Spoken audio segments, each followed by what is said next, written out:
reimbursement for one's work and low reimbursement for one's work. It is generally, for instance, assumed that the white man makes a lot more than the black man. You go on to say this is only in part true. Would you elaborate on that? Yes, that it's true in general.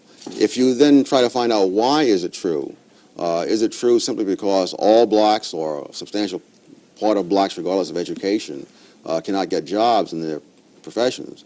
The recent data, and this would not necessarily apply 20 or 30 years ago, the recent data indicate, for example, that black West Indians earn 94% of the income of the average American.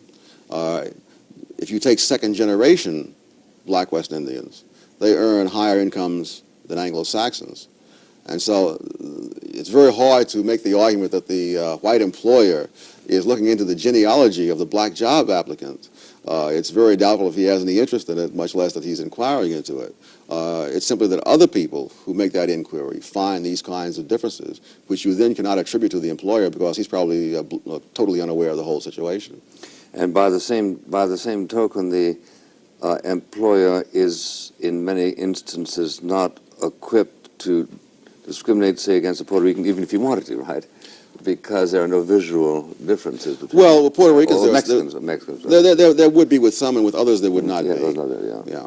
But again, it's quite easy to tell that black West Indians are black, and yet that doesn't seem to have the income effect that you would expect on the basis of the prevailing theories. Or that Chinese are colored or different from white. Yes, yes. And now there you go into some subsections. You point out that depending on where you come from in a foreign country also makes a considerable difference because you carry your ethos on your back, don't you? Yes, that if you look at the Chinese who came to the United States, let's say before World War II, a very large percentage of those came from one district in one province in southern China. They brought with them an old tradition which has existed in the United States, perhaps more so than it does in China itself today. The people who've come in since World War II have largely not come from that same area. They've come in with a different set of experiences and backgrounds and values. Many of them are the poverty-stricken Chinese that you see in the Chinatowns of New York and San Francisco, working the very long hours, getting the very low pay, living in the slums, packed into the rooms, several people to a room and so on.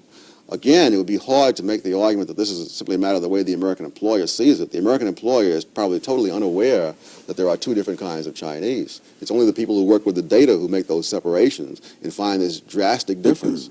But the argument that this must derive from the employer simply won't stand up to the facts.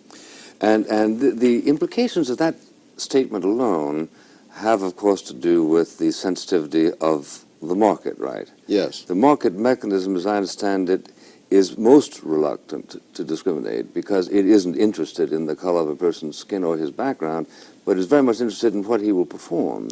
Well, the market puts a price on discrimination. Yeah, there are people who will pay that price and continue to discriminate. Yeah. But even in South Africa, if you look at the history of discrimination in South Africa, you find that there was less of it, let us say, around 1920, 1910, than there has been in recent decades.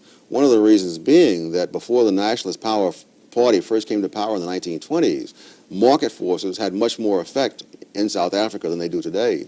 And it's been necessary in South Africa for the Nationalist Party to maintain its apartheid policies, to engage in a massive government intervention in the market, repeatedly tightening up loopholes and so forth, because the employers tend to look for the loopholes. If there are blacks available at a lower price, it's to the employer's advantage to find the loophole. And in South Africa, ironically, there is a quota system for whites, so that the employer has a certain minimum number of whites he must hire, and the employers do everything they can to evade those. In that direct quotas. sense, they are paying for discrimination. Yes. Yes. Yes. But the employers tend, if they can get away with it, to hire more blacks rather than less.